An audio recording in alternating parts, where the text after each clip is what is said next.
रोडमधील युती नसतानाही सरनाईकांकडून फडणवीसांसाठी बॅनरबाजी करण्यात आली आहे। फडणवीस आज मीरा रोडमध्ये येणार आहेत।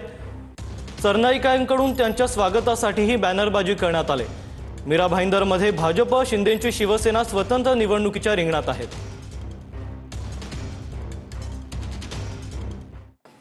फडणवीसांच्या मीरा भाईंदरच्या सभेत स्टेजवर सरनाईकांना स्थान देणार नाही असं नरेंद्र मेहतांनी म्हटलंय।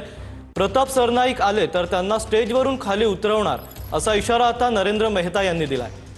प्रताप सरनाईकांना भाषणही करू देणार नाही असं नरेंद्र मेहता म्हणतात।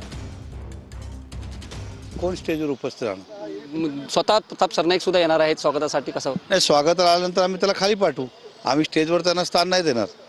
आम्ही स्टेजवर त्यांना स्थान देणार। ते स्टेजवर बसलं तरी मी जे आरोप करायचे ते आरोप करणार, त्यांना भाषणही नाही देणार आणि स्टेजवर बसू देणार नाही। तरी बसले तर आमचे जे त्यांचे आरोपपेक्षा असं बोल की जे सत्य आहे ते आम्ही मांडणारच आणि ठणकून मांडणार।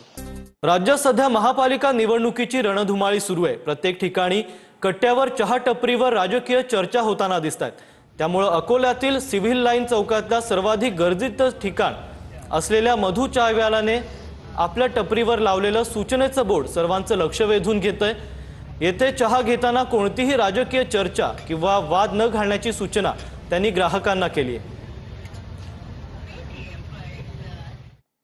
बीडच्या परळीमध्ये एमआयएम सोबत युती नाही, राष्ट्रवादीने हे स्पष्टीकरण दिलंय।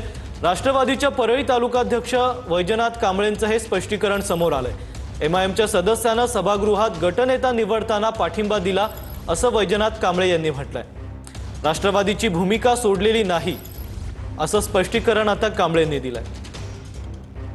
की एमआयएम हे निवडणुकीच्या पूर्वी आमच्या विरोधामध्ये त्यांची विचारधारा घेऊन ते लढत होते। आम्ही आमची विचारधारा घेऊन महायुती म्हणून भारतीय जनता पार्टी, शिवसेना, राष्ट्रवादी आम्ही या ठिकाणी आमची विचारधारा घेऊन लढलो।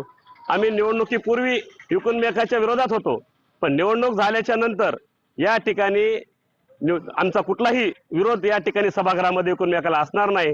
कारण सभागृहामध्ये आम्हाला मायबाप जनतेनं आम्हाला निवडून दिलंय आणि मग एमआयएम त्याच्यामध्ये निवडून आलेला आहे आणि या ठिकाणी सभागृहामध्ये आम्ही कुठलाही नीच पातळीचं